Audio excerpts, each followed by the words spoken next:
Well, at first it was steam engines, steam engines, steam engines. Then it was shellac records, gramophones, electric pickups all the time.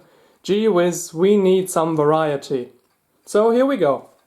I like to shave myself using a safety razor. While I do have one of these guys here, I kinda want to stay alive because I've still got stuff to do, so not a way for me. I do not want to brag about how this changed my life and helped me find the one true Lord Jesus Christ and whatnot. It's just the way I do it because I was fed up with having to recharge the electric razor, with having to listen to the annoying noise it makes all the time, and I never was really satisfied with, shall we call, the surface finish it left.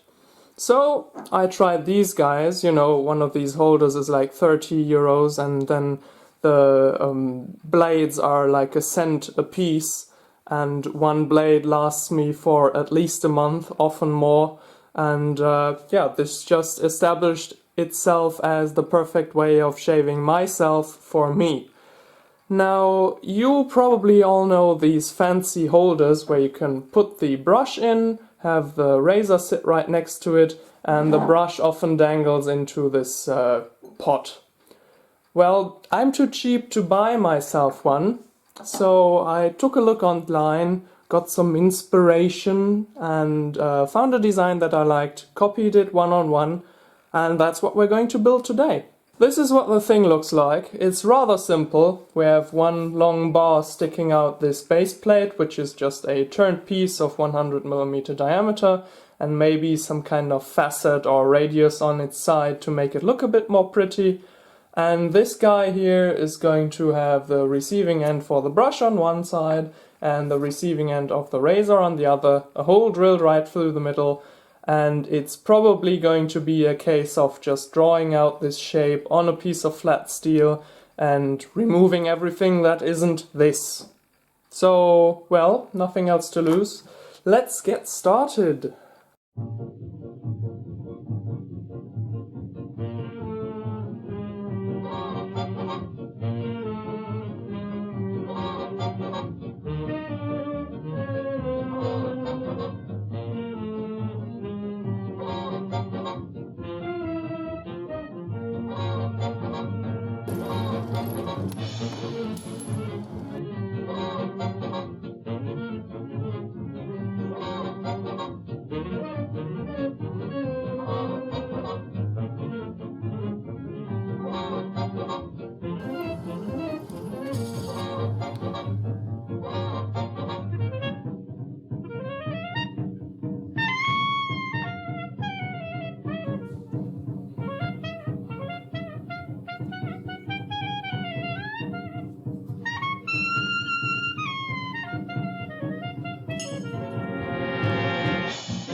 Well, you just saw me remove a bunch of material in order to pre-rough the shape in, so that I have to do as little work on the lathe. And being the smartass I always am, I of course removed my template. So now with the lathe I'm going to try and rescribe those circular lines that I need to have these three circular contours, and then work off them to bring the external shape in closer.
So this is what the thing looks like now, and I shall now redraw my lines on here and use the Dremel to smooth out the contours.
After having successfully made the holding piece for the brush and the razor, we'll now deal with the base plate and the pin to connect the two together.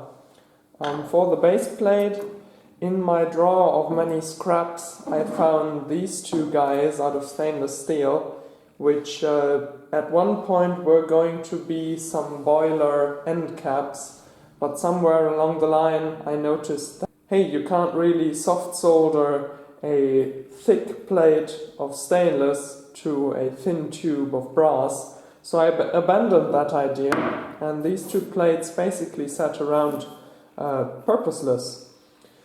Since these are too large to chuck in my little lathe, I went over to a friend, took a nice finishing pass across here to improve the surface finish somewhat, and machined a small tiny radius purely for decorative purposes. So all we're now left to do is drill a hole in here, tap it to mount this pillar.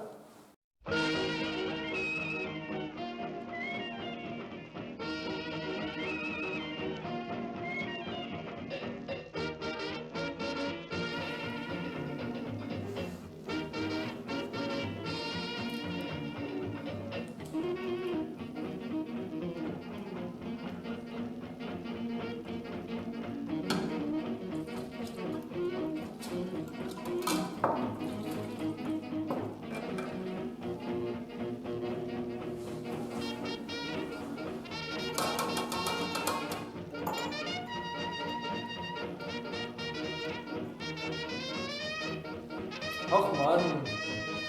Schade.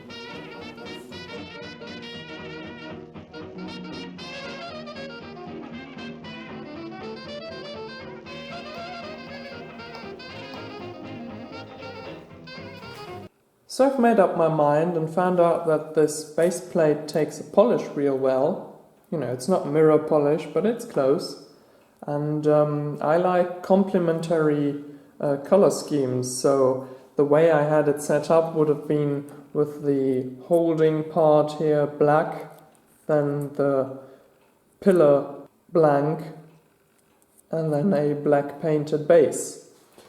So what I did now was polish this up, paint the pillar black, and then I went ahead and removed the paint from these three rounded elements, just leaving the connectors in between black.